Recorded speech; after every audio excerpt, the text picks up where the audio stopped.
Welcome. Good afternoon, Nancy. Hi, Christy. Hello. Thanks for joining. So I think you both know the drill, but essentially today we are hosting office hours with David, specifically around cost data. So specifically around any questions that you might have about collecting cost data in phase 2, your kind of cost data collection plan as part of your phase 1 submission, and anything that came up at the webinar that we hosted that you had follow-up questions for.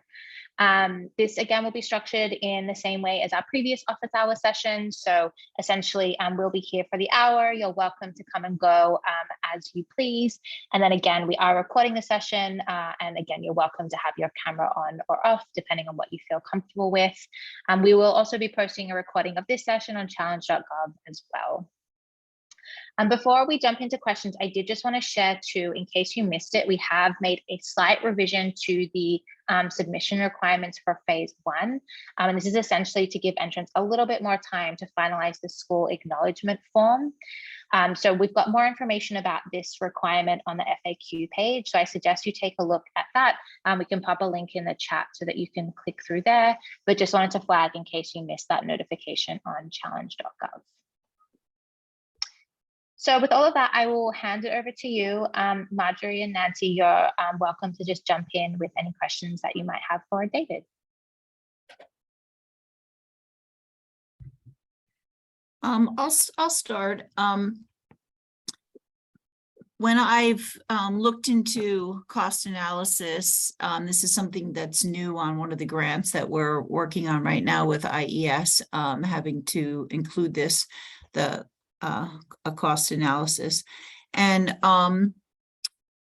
as I understood it, you did not need to include the cost of a teacher who would already be in the classroom. It's not like we're hiring a special teacher to come in and do the intervention. She would be there anyway, but it seemed that when I was looking over some of the information that you had about cost analysis, you were talking about how to figure out what the cost of the teacher would be based on average salaries and, the amount of time that they would be spending on this intervention. So I just wonder if you could speak to that, because that was a little confusing to me, why you would have to include the cost of the teacher if she's already there anyway. Yeah, that's a great question. So the purpose of the cost analysis, of course, is to try to figure out all the resources that went into producing the outcomes that you're measuring. And so a lot of times the intervention itself is going to use resources that the school already has. And the biggest one there is teachers. And so what you would often see is that, so there's teachers have limited time during the day. The planning period and a little bit of time after that. Any intervention that uses that valuable time, that time now can't be used elsewhere.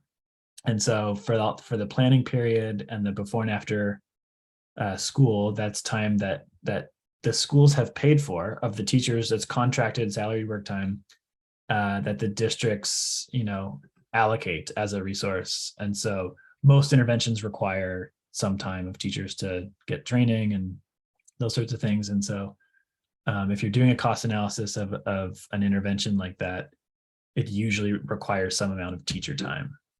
But you are always thinking about the counterfactual. So you're thinking about the treatment group and then the control group. And so there's the main type of teacher time is what we would call student contact time, or the time that teachers are actually teaching. And that is the same in the treatment and the control group.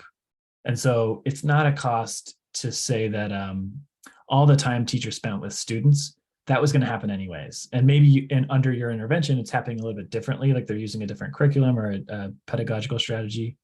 But since that resource is being used in the control group as well, the teacher time spent with students, then you wouldn't need to account for all that. Just the extra time that the intervention requires of teachers to do the training and sort of the onboarding, and maybe often the ongoing sort of inquiry work, or if there's ongoing meetings throughout the year that's happening outside the regular schedule, or if it's happening during the planning period or before after school, that is all very valuable teacher time that represents a cost. Okay, I totally understand now. I didn't realize. I thought we were talking about the time that they were in the classroom teaching. I thought, well, that doesn't really make sense. So, okay, great. Okay, thank you so much.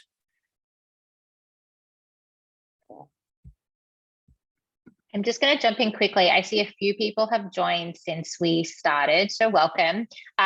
Just in case you missed me saying at the beginning, essentially we will be here for the hour. You are welcome to jump in at any point if you have questions for David. This is intended to essentially function as office hours would in sort of other settings too. We are recording the session and we'll be posting a recording on challenge.gov as well. And then I think a couple of people joined since I shared this as well, but we have also just made a slight revision to the entry requirements for phase 1, just in regards to the school acknowledgement form. So I would encourage you to take a look at the FAQs on challenge.gov. We can pop a link in the chat if you can't see it there. But essentially it's just to allow potential entrants a little bit more time to collect the necessary commitments from individual schools. So with that, I will hand it over to the folks who are here. As I said, you're welcome to just jump in at any point if you have questions for David. You can also keep your camera on or off, whatever you feel comfortable with. Eden, do you want to speak to Marjorie's question about what exactly is the cost question in the request? Or I could say something to that, but I'm assuming that's asking like what exactly what you're supposed to, what research question related to cost you're supposed to propose, or what? Yeah, Marjorie, do you mind just elaborating a little bit on the question there? Well, I was just looking at the the application outline. I don't have it up to see exactly what it's called, but was there a format that we're supposed to put cost in? Where did that fall? Yeah, great question. So I can share a little bit about sort of the difference between expectations for phase 1 and 2, which I think might help answer this question. So essentially for phase 1, if you take a look at challenge.gov, I can kind of paraphrase and we'll put the link in the chat so you can take a closer look at the details. But essentially, we're expecting as part of the intervention proposal, which is listed on the how to enter page. One of the things we have in there as part of the implementation plan, so one of the bullets is the plan for collecting cost data. So this is really for phase 1. At this point, the expectation is really that you're outlining a plan for how you will collect cost data as part of phase 2. So if you're selected as a finalist, the expectation will be that as part of your phase 2 submission, you can provide data about the cost of your intervention, and that will be used to calculate the cost effectiveness of your intervention, which is part of the phase 2 criteria. So for phase 1, the expectation is really that you've got a plan for collecting that cost data. For phase 2, you will actually need to provide specifically how much the intervention costs so that the team can calculate that cost effectiveness data. The other thing I would also suggest you have a look at is the scaling considerations, which is another bullet under the intervention proposal. And so that specifically says a description of how the intervention could be scaled to support additional students beyond the challenge. This should include anticipated cost per student. So that's really just to get a sense of like generally how much you anticipate your intervention will cost, so that people, the judging panel can get a sense of how that might impact the scalability of your intervention. One other thing that might be helpful too is that we are anticipating providing some specific guidance in the form of a template to finalists in phase 2 to help them work out specifically what they should include in their cost data. But you don't need to worry too much about that now. That's just something that we'll be providing detail for finalists on. Does that answer the question, Marjorie? Yeah, I might be trying to make it more complicated than what. I mean, if you're an online learning platform and your platform is cost per student, the scalability would just be if you add more students and it's just a flat cost. Is that kind of what you're looking for?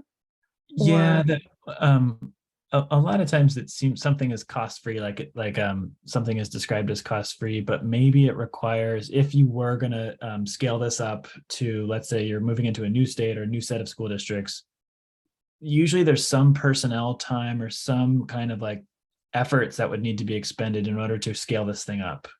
And so it sounds like it would be very low cost, but maybe Are you not. talking about administrator planning sessions and things like that? Yes, every single resource that would be required if you were trying to move this into a new district, all of the personnel time that is needed to scale the intervention.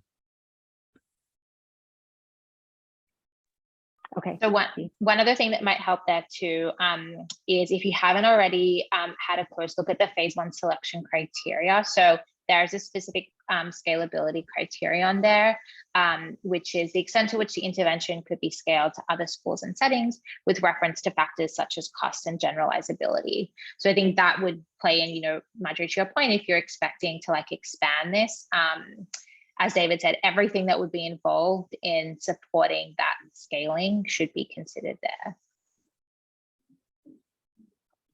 Okay, so, you know, so you just give basically it's a case study. If you have implementations in large school districts, you would just kind of give a sample of like, if you're in a school district with 78 buildings, this is what it would look like.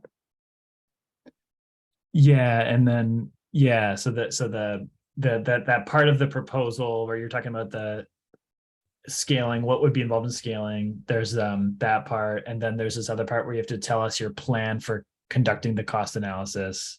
And so that in that section, I would assume it would say something like, we're going to talk to folks working in the schools and ask them if they had to, how much time they had to allocate to do, you know, to implement the intervention. So it could be a survey or interviews, or you might have some mechanism for collecting information about cost. And it's usually not just like collecting budgets. You usually would have to have either like surveys or time logs or some way of accounting for how much time was invested in the implementing the intervention. Okay. To support, etc. Okay, thank you. And then I think, Marjorie, too, so the expectation is not that you would need to have done all those surveys as part of phase 1. To David's point, it's really that you would be able to articulate a plan for doing that if you're selected to progress to phase 2.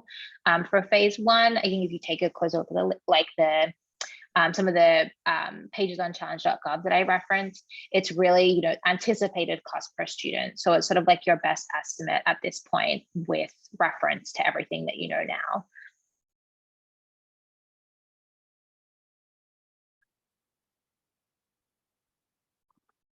Well, if it's, I mean, some of it would be training costs, which wouldn't be spread across that would be like a flat fee, correct?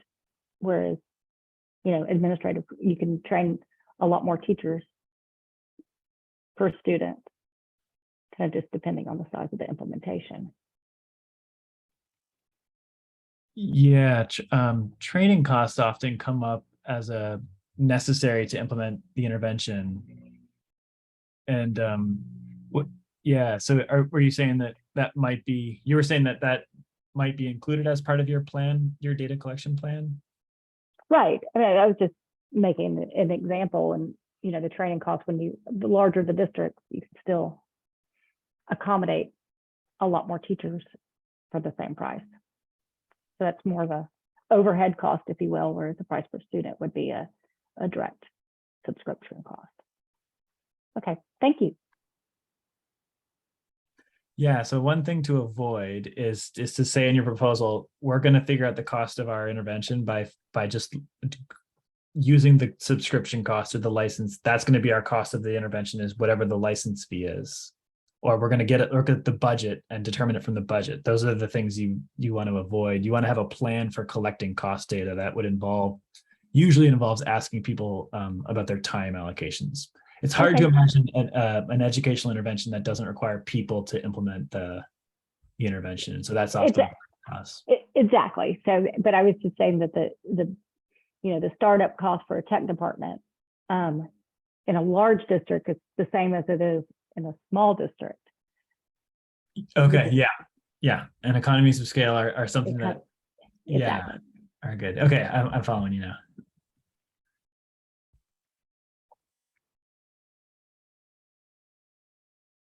I see a question here from Catherine in the chat. If you don't mind, do you mind just elaborating a little bit on the question here? It sounds like you're just trying to determine whether your type of intervention would be a good fit. Is that right? That's right. Thanks, Eden. Can you hear me? Yes, Okay. we can hear you. Yeah.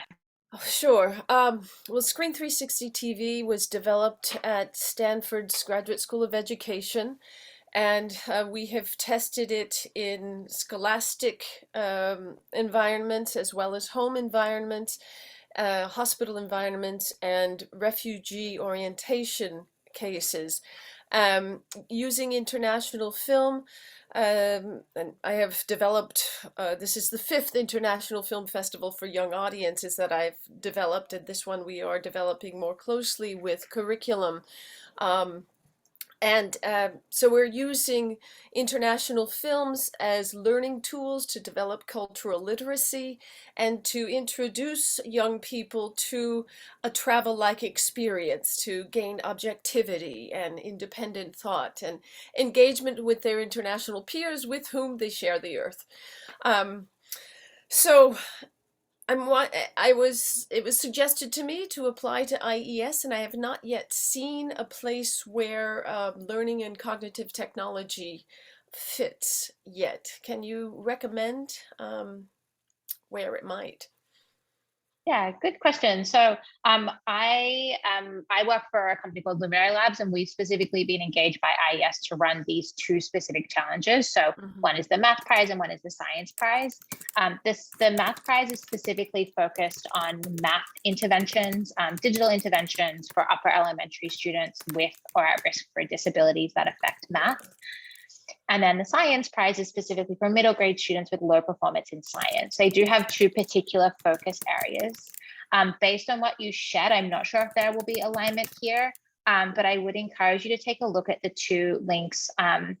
We can pop in the chat if you haven't already had a look at challenge.gov listings, which essentially has information about the specific focus areas for the intervention, the eligible students, and things like that.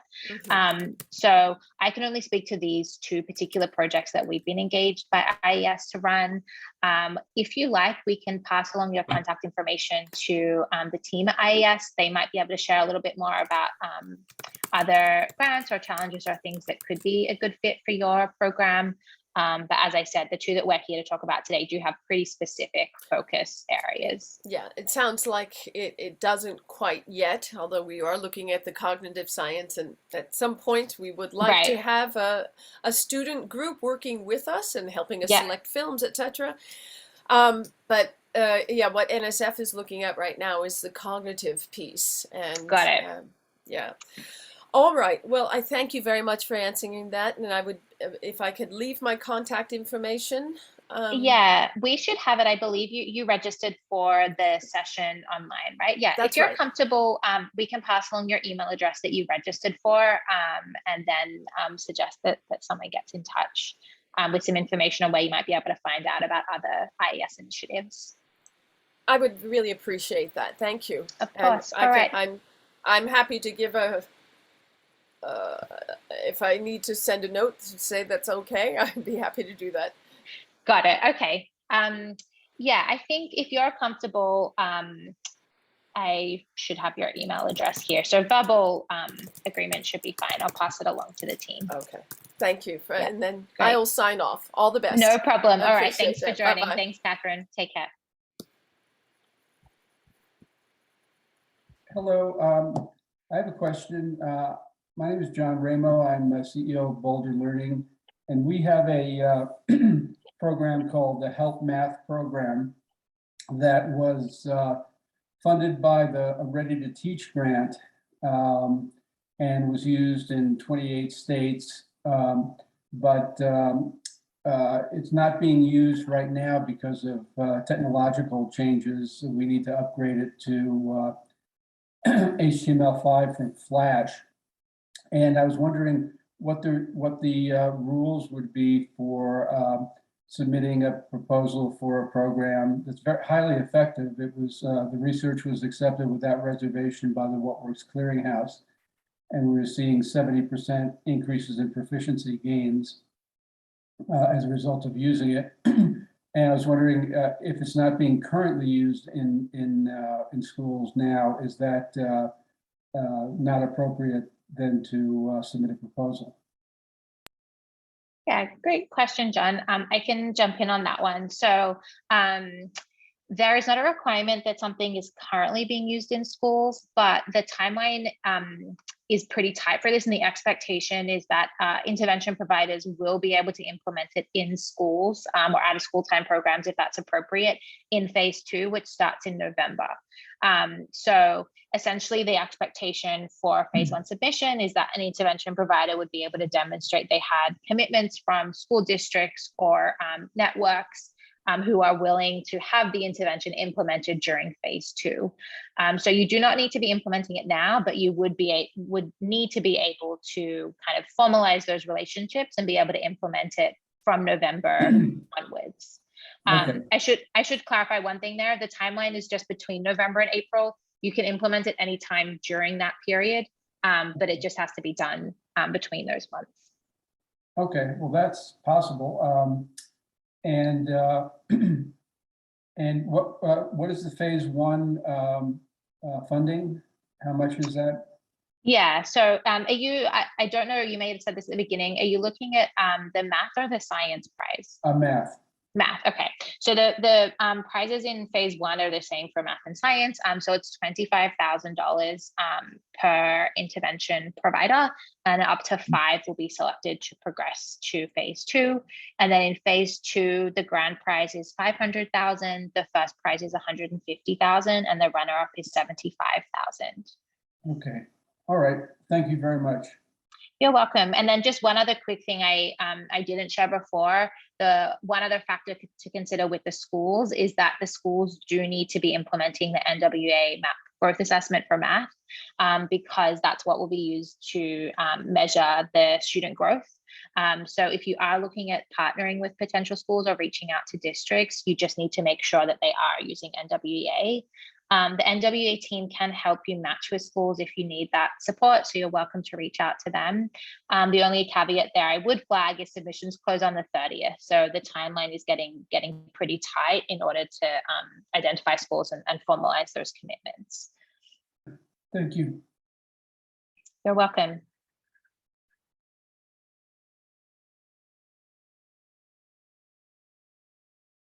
And then we've just popped the email in the chat there, John, for the NWA team, if you would like to reach out to them to inquire about school matching.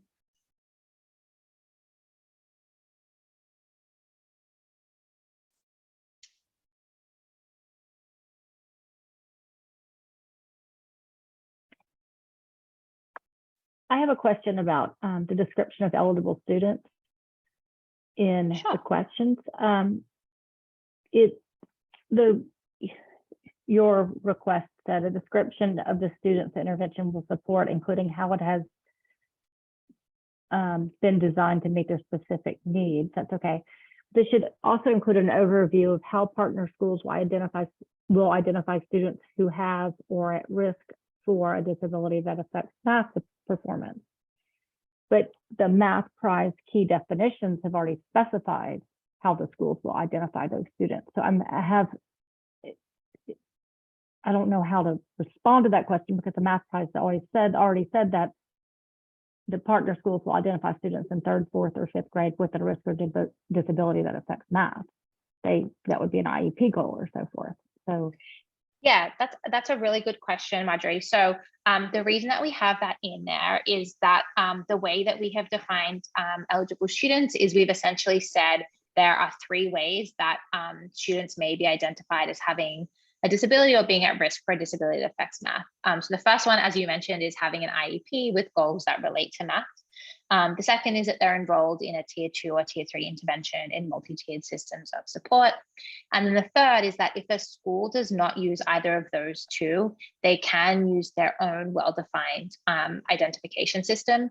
And that could include things, for example, like performance on state testing or assessments, school grades, or teacher referrals.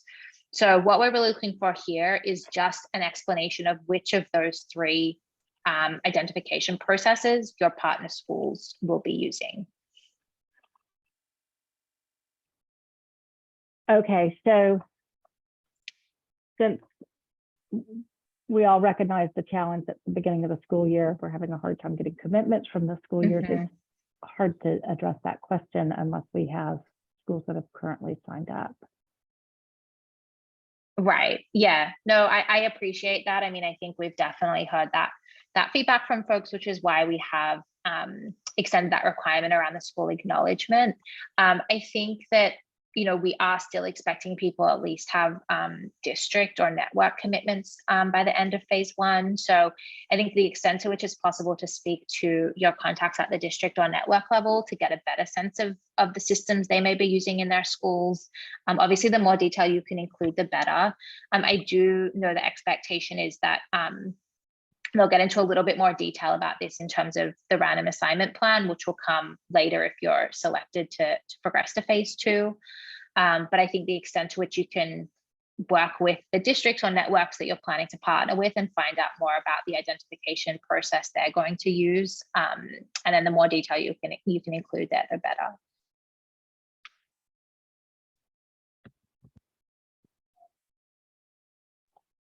Thank you. You're welcome. So I just took a second to look at the FAQ update that you talked about in terms of the school acknowledgement form.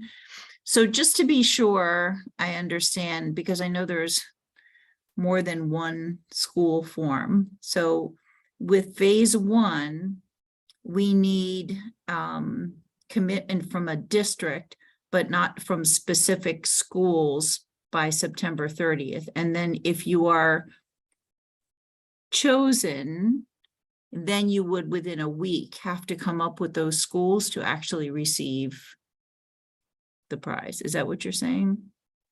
Yeah, that's right. So essentially, there are there's 4 things that we're expecting as part of the submission. So the first is the entrant overview, and this is really just to demonstrate your eligibility to participate.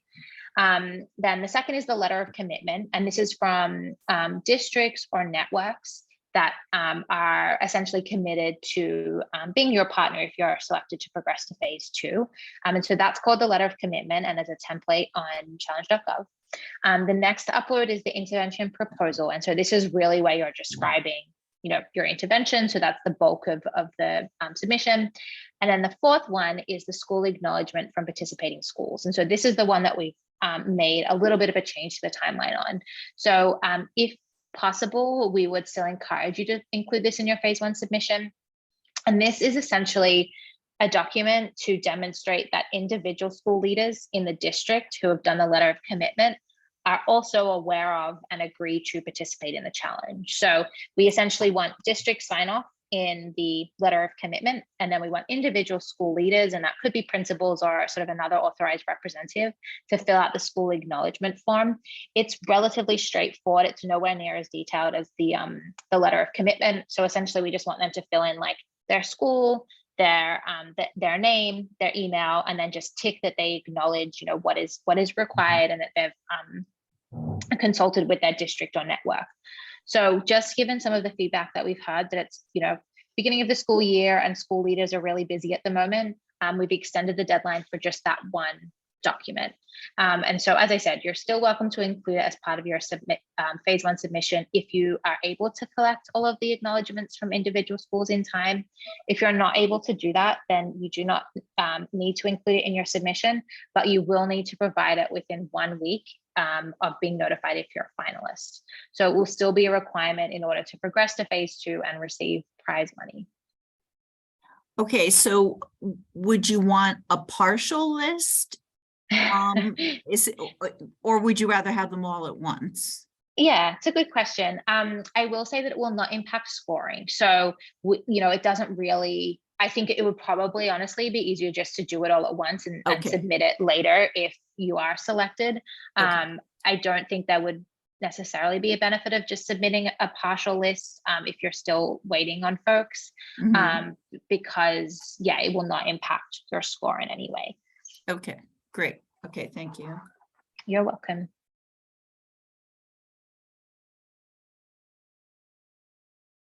Now, can we clarify? So there's 2 letter of commitment templates. There's a district level and a school level. Yeah, so if you take a look at the how to enter page, so there's one is the letter of commitment, and this is at the district level, and that's more detailed. And so that one really outlines the expectations for phase 2, and that's a Word document, and it has quite a detailed overview of the project. And then we're expecting that a district or network leader will fill that out. In that letter of commitment, we have a space for them to list out the individual schools that they expect to participate. So that letter we are still expecting as part of the phase 1 submission. The school acknowledgement, and I apologize, there's a few different terms. The school acknowledgement is the spreadsheet that's also listed on challenge.gov. And this is more straightforward. We're just expecting that each school leader fills in their details, so their name, their email, etc. And that list should match what's on the school commitment, the district commitment letter that's signed off at the district or network level. And that's the one that we are extending the deadline for. Great. I thought it was for both, so thank you.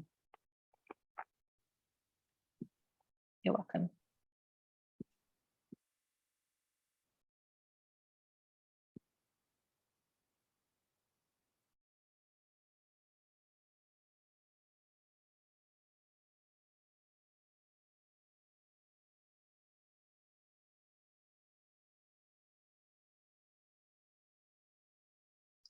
And then I see a question from Brian in the chat here.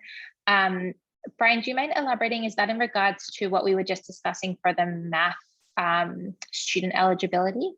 Yeah, because you were talking about the disability and then the tier 2 or 3. And they already have to be using NWA map growth. So I'm assuming that they could use that to help them identify. Yeah, I think that would probably fall into that third bucket of another kind of well-defined identification system. I think for that, I'm just rereading your comment. Yeah, I think that would count as like a test or assessment, which is what we've listed in the eligibility. I would just say that, be sure to really explain what they're using and the rationale for using that, as opposed to the other 2 methods that we have listed in the eligible students. Thank you. No problem.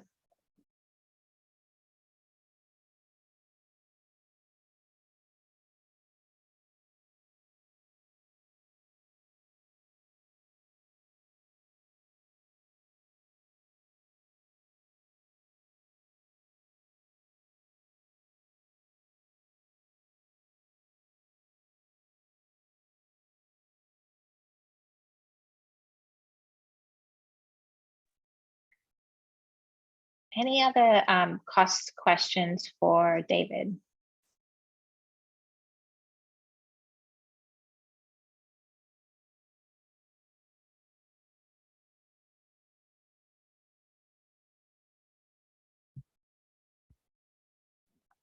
One thing I guess I'll say, if our schools all have iPads for their students and our intervention is delivered on an iPad, I guess I would still have to include the cost of an iPad for the future because a school might not have iPads. Is that true? Yeah, you would so at this point you would have a plan for figuring out how many iPads were used. You might also, this is where it can get a little complicated, because if they're only using the iPads for your particular intervention, if they're only using the iPads for half the day, and those same iPads are being used in another purpose for the other half of the day, Mhm. that your intervention only kind of requires half of an iPad. Oh, okay, okay. Yeah, and then with most tech that lasts multiple years, you know, you can use it for multiple years. And so we're looking at the annual cost of your intervention. And so if at this kind of planning phase, you might say, and we're going to account for the fact that these iPads can be used for multiple years. You don't have to show me like the annualization factor, but the simple version would be divide by 5 if it's an iPad that lasts 5 years or 3 years or however. Mhm. But yeah, so you would just need plans for collecting that data. So you're Okay. looking for, I was under the assumption that since this is a digital prize, if you will, that the cost of the device that's required to access it would just be not part of the cost of providing this. I mean, in most schools now they're 1-to-1. So you want us to put a cost Yeah, on that? well, right. I mean, yeah, you would just have to explain that you're going to collect that data. And so it's again, it's like not every single school in the world has those certain sets of resources. And so any kind of resource that's required of the intervention that the control group doesn't use, I guess in this case, that's a little confusing if the control group has an iPad, but they wouldn't be using it in the same way. And so it would be an extra cost, but Yeah, or Chromebook or something a little less expensive than an iPad. Right. So you would cost like if the students use the device an hour a week, you figure out the cost of the device spread over the number of years and then an hour per week, because that's really all, because it could be used all day long in most schools. yeah. Okay. And education is a labor intensive process, and the material, supplies, and equipment is usually not the big cost factors. And it's not like you have to do all those complications to just tell us what your plan is to get the data. To follow up on that, David, would you still expect, so if you were trying to calculate, an estimate of cost per student just for phase 1, sort of at a general level, how would you factor in some of those things there? So like if the expectation is that school students already have Chromebooks, for example, would that cost still need to be factored into the estimate of cost per student in phase 1? I think to address the question of is your intervention scalable, then that's an appropriate framing to say, look, most schools have these things. So the expenditures that the school district are actually going to have to make, or the resources, the new resources that they're actually going to have to marshal to do this thing is not expansive. I think that's all good evidence to argue that the intervention itself is scalable. And so, yeah, that's a good point. That's where it might be relevant to know that most districts already have these things. And so it's definitely scalable. And then when we go to put this cost estimate to it, we do have to account for things they already have, but it's sort of like, it's kind of the two separate things. It's like you have to have a plan for how you're going to measure the costs, and then you have to make an argument that it's going to be scalable. And that's a good point of distinction there.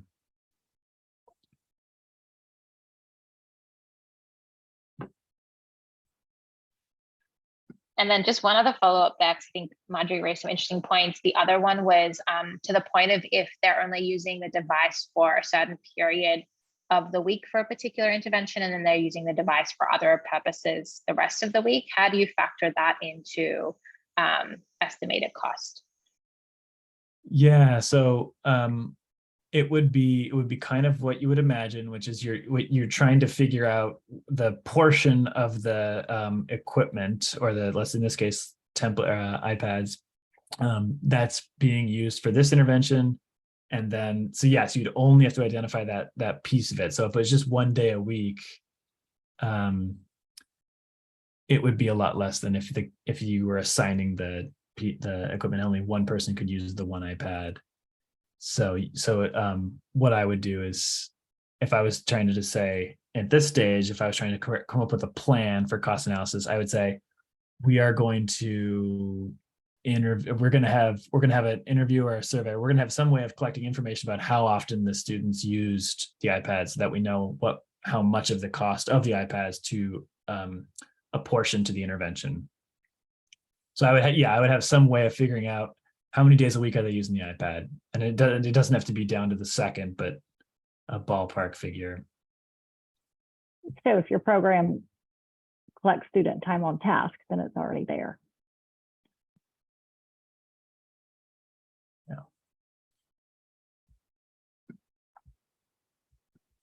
Do we have to include the cost of designing the intervention in the cost, or is this after it's already been finished? Just what does it cost to use it afterwards?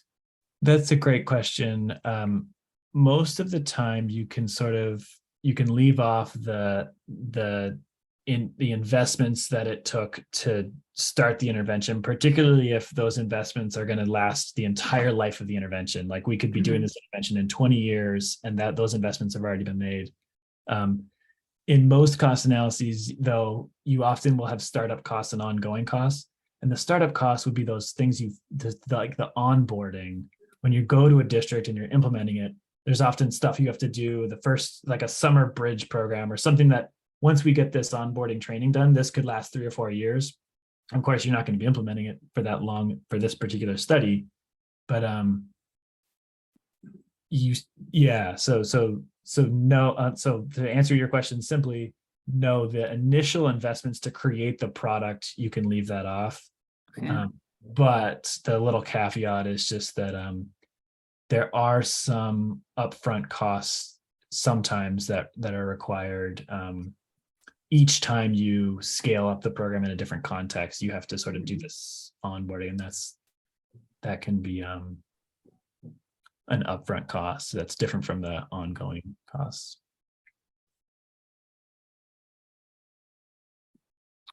Okay, thank you.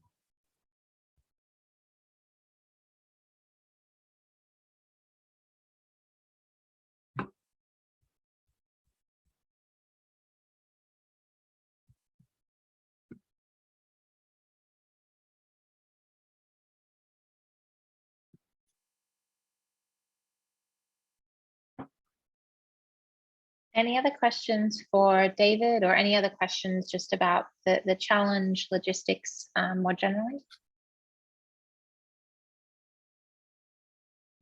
Yeah, this is not a cost question, but I know you're using the NWEA map to measure student growth, but as part of phase 2, are you interested in any other data about student growth that we would collect? Or are you just strictly doing NWEA map? Yeah, that's a really good question. So for phase 2, for the impact criterion, we will just be looking at the evaluation reports that NWEA prepare, which will be based on the student performance in the 2 fall and spring map growth assessments.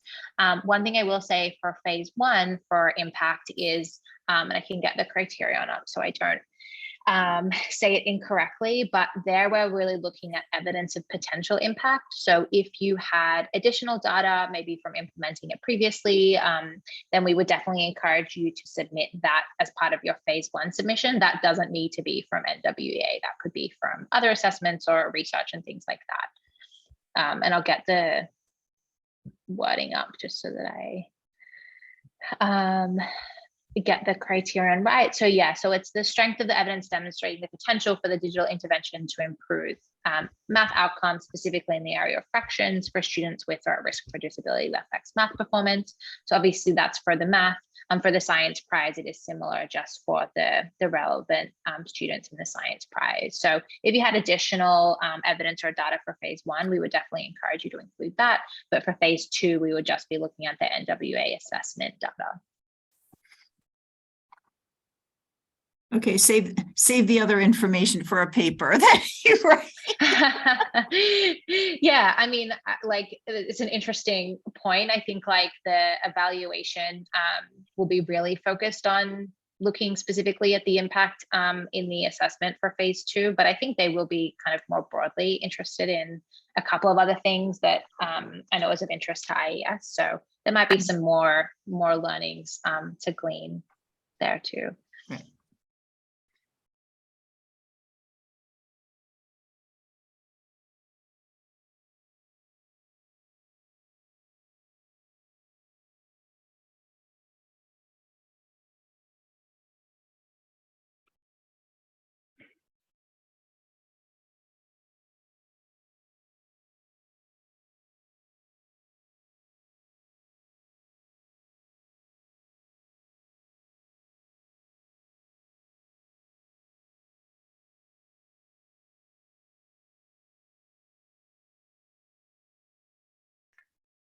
Any other questions? As with previous sessions, you're welcome to stay. We'll be here for the full hour, but if you don't have further questions, you are also welcome to hop.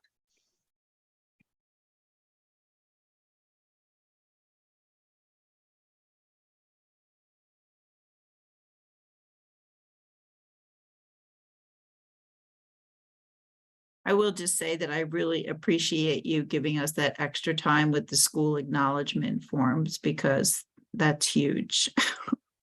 Oh, good. That's really nice to hear. I think we had discussed it maybe on the previous office hours that you were at, and then we also had some other feedback. So we're trying to be responsive to that. I know that it's a tricky time of year with schools just going back. So we're hopeful that that makes it a little bit easier on potential entrants. It's, I know, only a few weeks, but we're, as I said, hopeful that that gives you a bit of extra time to collect the information from all the school leaders.